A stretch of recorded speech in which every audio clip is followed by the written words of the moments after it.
This is the Everything 80s podcast movie review, and today we're looking at Back to the Future. So what we'll do here is look at the actual movie itself, who's behind it, the plot breakdown, some behind-the-scenes things, and then sort of my own review on themes and structures and narratives and a little bit of all that sort of thing. So it'll be a good overlook at the whole movie and hopefully a bunch of stuff you didn't know about it. So before we start, if you haven't already, make sure you subscribe wherever you find your podcasts. I should be there. So Back to the Future, of course, came out in 1985. It was directed by Robert Zemeckis and Bob Gale. It stars Michael J. Fox, Christopher Lloyd, Leah Thompson, Thomas F. Wilson, Crispin Glover. So the quick rundown, in case you didn't know the plot, we start in 1985 in Hill Valley, California. So young Marty McFly is visiting the home and a lab of his friend, who's a disgraced nuclear physicist named Emmett Doc Brown. So Doc Brown's been missing for a few days. Marty can't track him down, but he calls the lab and asks Marty to pick up some specific equipment of his for an experiment later that night. So then we follow Marty to school, where we meet his girlfriend Jennifer, and he's berated and taken down by the principal, and he's just, not encouraged to pursue the battle of the bands, and there's just not a lot of faith behind Marty McFly. And he expresses that in his fears to Jennifer, and that he is afraid he'll become like his parents, who have no ambition and no real success and anything like that. So we go home to the McFly household, and we see George McFly and his supervisor, Biff Tannen. And Biff is pretty much bullying George after wrecking his car. And we then meet Lorraine, who's, not in really good shape. She's sort of a depressed alcoholic. But we learn the story of how she and George first met, when George was hit by her father with his car, and then she nursed him back to health. So we then later meet Marty and Doc at the parking lot by a shopping mall. It's 1:16 a.m. It's October 26 at the Twin Pines Mall, and it's important to remember Twin Pines. So we get the unveiling of the incredible time machine built from a modified DeLorean. It's powered by plutonium that Doc Brown stole from some terrorists, and with the promise of building them a nuclear bomb. So he shows Marty the controls. He sets the date to November 5th, 1955, just as he's playing around with them. And that was the day he came up with time travel. So the terrorists arrive out of nowhere. They open fire. They end up killing Doc, and Marty jumps in the DeLorean to get out of there, accidentally activates the time machine in the process.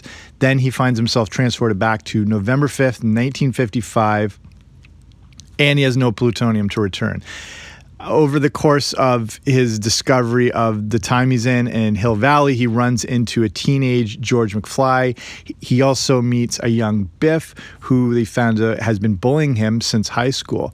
So he follows George home, where he sees him spying on what will be his mother. George falls out of the tree. Marty pushes him out of the way. He gets hit by the car, and he gets taken in, where Lorraine, played by Leah Thompson, ends up becoming infatuated with him, basically. So Marty's able to track down the younger Doc Brown from 1955.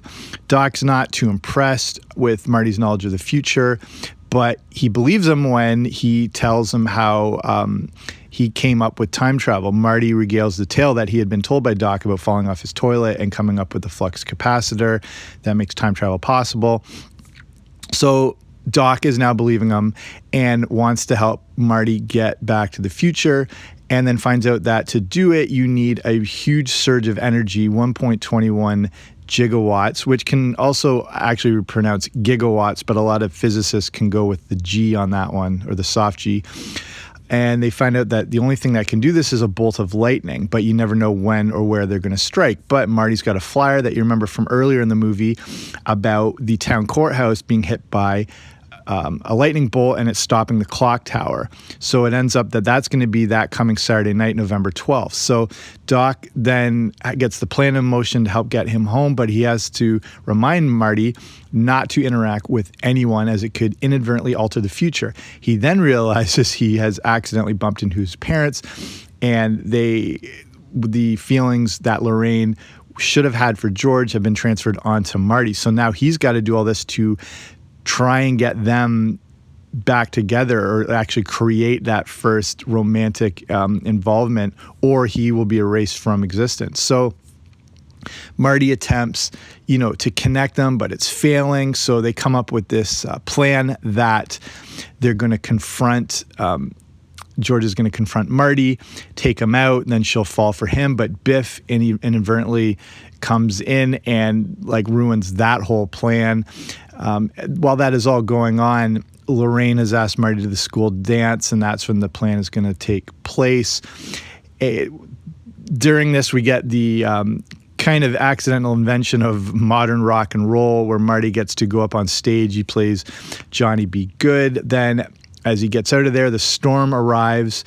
Marty returns to the clock tower to get ready to go to the future, and then there's a mishap with wind, and the cables go down, and Doc's got a last-second effort to get up there to fix the cable, but Marty hits it just in time as the lightning hits and returns to his original departure. So he had set himself back another 10 minutes so he'd have time to stop Doc from being killed.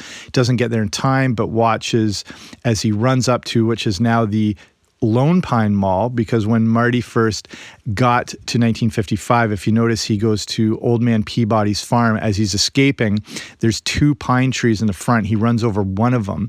So that was the land that used to be Twin Pines, became Lone Pine, and that mall, if you see the sign from the mall at the beginning and the end part of the movie, you'll see it's changed. So he comes back and he sees that Doc has still been shot, even though before he left in 1955, he wrote him a letter telling him how he would be killed and to do anything he could to prevent it. But Doc said, no, you don't want to screw up future events. He goes down to find him, but realizes Doc is alive. He's worn a bulletproof vest because he kept the letter and decided, what the hell, he was just going to read it, and it ended up saving his life. So Marty then awakes the next morning, and everything has changed. His house has changed. Everything's new and modern and expensive looking. His father is now this successful, self-confident author. His mother is fit and happy, and Biff is resorted to this, auto mechanic. Marty then reunites with Jennifer. Things are looking good. He's got the truck he always dreamed of. Everything's fallen into place. But then Doc appears out of nowhere and insists they have to return to the future because there's something very wrong with their kids. All 3 of them get in the DeLorean, which is now able to fly and travels into the future. So let's look at a few things revolving around the making of this movie. So it came out on July 3rd, 1985. It would end up being the highest grossing movie of 1985. It made $389.1 million, which converted for today is around 800 plus million. It was a monster hit. And I think it lasted 12 or 13 weeks at number 1, which is pretty incredible. So the one big thing to note with this movie is the movie you're watching is not what was originally intended specifically with the actors. Michael J. Fox was always the first choice of the movie, but they just couldn't get him because of his commitment with Family Ties, the TV show. They went with an actor named Eric Stoltz, and they filmed so much of the movie that the entire thing was practically done. Thomas F. Wilson, in an interview on the Nerdist podcast with Chris Hardwick, tells about the whole experience working with Eric Stoltz. They were so far done, almost completed this movie, that him and Eric and a few of the others were starting to talk about, what do you have coming up after this movie? What do you do? That's how far along they were. Something just wasn't working with Eric Stoltz. He's a good actor, but he wasn't capturing that comedy style. It was a little too dramatic, a little too serious, where a big part of Back to the Future is the comedy. So they had to make the crazy decision to fire their lead actor and start all over again when they found out Michael J. Fox was available. They were 2 weeks away from finishing filming, and they abandoned the whole thing to get over it. The other thing is Doc Brown, played by the great Christopher Lloyd, again, wasn't the first choice. They were going to go with John Lithgow, I believe, and then eventually seeing how great Christopher Lloyd was. Also, Thomas F. Wilson wasn't the original Biff Tannen. It was the other guy in his gang of bullies, the skinhead guy who wears the bike gloves or whatever. He was the original Biff. And then they realized he just wasn't physically imposing enough, and then recast Thomas F. Wilson as Biff. And Jennifer, who was originally going to be Melora Hardin, who was Jan Levinson Gould from The Office. So she was ready to go for the movie and filming with Eric Stoltz because they were, a certain height. Michael J. Fox is not a tall person. He's like 5'5" or whatever. When they had to cast him, they realized Melora Hardin was like 4 or 5 inches taller than him. So it would just look too awkward. So they had to get rid of her. Some other interesting things. We all know the movie as when they're all flying off in the DeLorean at the end to have that be continued scroll across the screen. That was never the intention. There was never really an intention to do a sequel for it. And that to be continued never appeared in the theatrical release. It was only added on home video after. So let's look at a bunch of sort of hidden things and things you might have missed throughout the course of the movie. Like I mentioned, the Twin Pines, Lone Pines, sign at the mall. Some other like hidden things. They're playing in Hill Valley in the movie theater. You can see a movie called The Atomic Kid. And that was an interesting choice because of its connections to Back to the Future and science fiction movies. It was a movie that starred Mickey Rooney as a uranium prospector who had accidentally stumbled upon a nuclear test site. This is kind of like a superhero origin story because he's able to survive the blast of an atomic bomb and inherit strange powers after being irradiated. So it's an interesting choice because of its connection between uranium and plutonium. And also in the earlier versions of Back to the Future, when they were trying to decide how Marty would get home, before they came up with the lightning idea, they were talking about that it would take a nuclear test site, where they'd let off nuclear bombs and test them, and that he would have to harness the energy from the nuclear bomb site to get back. So a good use there. And then another one, my favorite one, is The Hanging Man, which the very opening shot, when you see all the clocks in Doc's lab when Marty's walking through it, on one of the clocks, there is a character hanging from one of the arms of the clock. And it's hard to see, like it goes by pretty quick, but it's actually a scene from another movie, an actor called Harry Lloyd, no relation to Christopher Lloyd, from a movie called Safety Last from 1923. But it's foreshadowing what's going to happen with Doc, who hangs off the Hill Valley clock at the end of the movie too. So in the first 30 seconds, you're getting sort of the synopsis of the movie. Some other ones, when you see Marty in Doc's garage at the start of the movie hooking up to the amp, there's a whole bunch of different dials and gauges. On one of the dials, you see CRM 114. This is a nod to Stanley Kubrick's Dr. Strangelove, which was, it was a fictional piece of radio equipment on the B-52 bomber, and it was called in Dr. Strangelove, is called the CRM 114 distributor. And so that was just a little call back to that. Another interesting thing, Marty, when the last meal he has in 1985 before he goes into the future, he's eating meatloaf.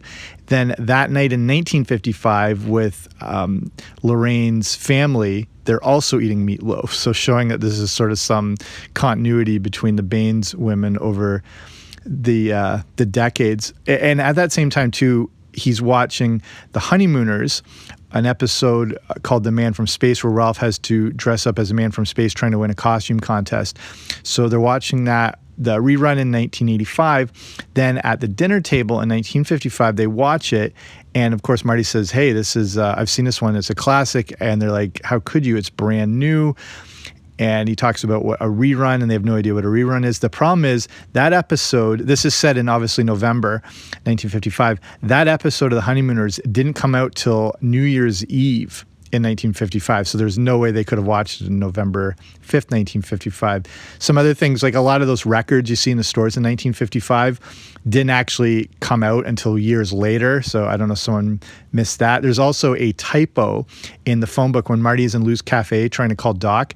We see they've spelt his name wrong. They list him as Emmett Brown, E-M-M-E-T Brown, and not the proper E-M-M-E-T-T Brown. So someone missed that one.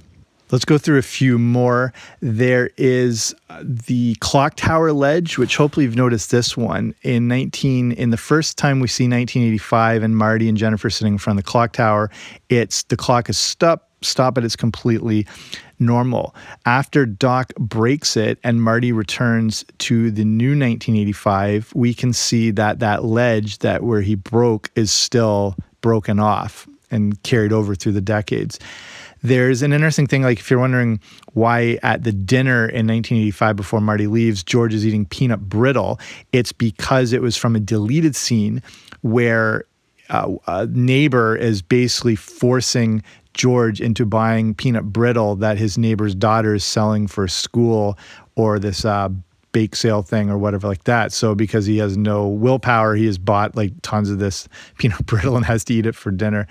Here's one last interesting thing, and this is like a little bit of a deep sort of meta dive in Back to the Future. So when Marty wakes up after coming back to the future into the new and improved 1985, he wakes up to his radio playing a song called Back in Time by Huey Lewis and the News. And Huey Lewis obviously plays a prominent role in Back to the Future because of, the power of love. And he's also the teacher who tells Marty that his band is too darn loud. But the inclusion of Back in Time is kind of weird because if you've ever listened to that song, it has a lot of specific lyrics in it. And the song is actually described because it was released, in conjunction with the movie, and it was a good sort of tie-in and promotional thing for Huey Lewis and the movie. But the song is describing the events that have just taken place over the course of the movie. So the opening lyrics, some of them are ones, "Tell me, doctor, where are we going to go this time? Is it the 50s or 1999? Obviously referencing Doc himself and about going back to the 50s. The next line mentions that all I wanted to do is play my guitar and sing, just like Marty does. The song continues to make references to the events of the movie, like don't bet your future on one roll of the dice, better remember lightning never strikes twice, please don't drive at 88, don't want to be late again. But then the song actually mentions Marty it's like rehashing the movie, and then it mentions Marty by name. The last part of the chorus as the song goes, it goes, gotta get back in time, get back, Marty. So if Marty is listening to the lyrics of this song, what would he be thinking? Like the song clearly exists in their universe. And I'm not sure if we're to understand it as being Huey Lewis. Huey Lewis exists in our world, but either way, is the writer of the song familiar with the events that just happened and it's happening in the fictional Hill Valley? But that would be impossible as Marty just got back to the future. So the song makes sense in our world as we've seen the movie and its connected tie-in, but it exists in their fictional 1985. So what would be going on within that song? I understand that's a bit of a deep cut and a little too self-referential. So let's look at some more of like the review aspect of this and some more of the themes that are explored through the movie. So and reasons that make this movie great. So what's interesting is that we get a bunch of different character journeys throughout the movie that all intersect with each other. I'd say like the overall theme are these people finding their specific purposes in life. So instead of just, following Marty, we're getting all these other stories, like the story of George, the story of Doc, the story of Lorraine. And they all exist separately. It's interesting, like depending on what viewpoint or what character you maybe identify with, like Crispin Glover has always been on record saying he thought the purpose of the movie was the story of George. Whereas I'd say for a lot of other people, but not everyone, but also myself, it's the journey of Marty. But you can see how this movie could be considered the story of George McFly. But either way, we're seeing all these people without purpose, finding purpose by the end of the movie. Like say with Doc, in the original 1985, he's a rundown scientist. He's had no luck in his life over the decades, and he's finally it's finally happening, and then everything goes to hell and he ends up getting shot. But when, the movie comes back around, he has become an actual successful scientist and has contributed to the world. And it's taken his whole life to see that, even with, basically due to his invention, that wouldn't have happened. We're seeing the progression, obviously, with George starting out as this loser and easily pushed over, and his whole journey through the movie, and then coming out on the other end with now this newfound sense of achievement and hope and self-confidence. And obviously with Marty, where he was feeling, like having too many shortcomings, and he's feeling looked over and passed by. And now he's waking up in this new future where he has this new possibility and this new purpose. He's got this better life and his better family. And, just even if it's material possessions, he's got this new truck and now this more sense of peace and something like that. So we were seeing all these different journeys unfold. And that's what makes an amazing movie, as opposed to just the story of one character. We're seeing the evolution and development of a bunch of them that are all intertwined together. And I think that goes into one of the other themes of the movie is that idea of not letting your past dictate and determining your future, that you're not, sort of punished or condoned into having to follow these events and let that dictate the course of your life. There is the ability to change. There is the ability for growth, progression, evolution, and everything like that. And I think that's something the rest of the trilogy explores a lot deeper, especially going into the third one with the idea of the future can be anything you want, so make it a good one. I think another interesting thing that makes this movie great is that it's constantly moving. There's just this real sense of energy to it. From the minute the movie starts, it's always in motion because it really only takes course over the period of a few days, so there's really like no time to breathe. It's just this sort of frenetic energy. And I think you really pick up on that. And, a lot of that will be due to not just the essence of the story, the energy of the actors, the action itself, but, in the editing of the movie, like I said, it doesn't really stop to catch its breath. And I think that's what sort of draws you in, that sort of exhilaration.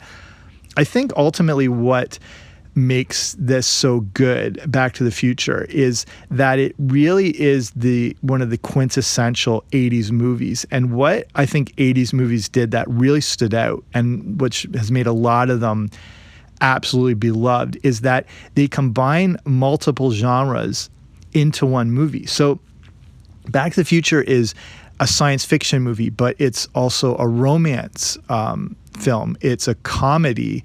It's also an action movie. And so instead of just being like one of those things, which is awesome, it's all of those things put together. And I think that's what's made it so successful and what's made it hold up over time and be enjoyed more and more as the years go by. And again, I think that's why a lot of classic 80s movies are considered classics because, say like it's Indiana Jones or The Empire Strikes Back or whatever, because they combine all these things into one: science fiction, comedy, romance, action, and it makes it one of the best movies of all time.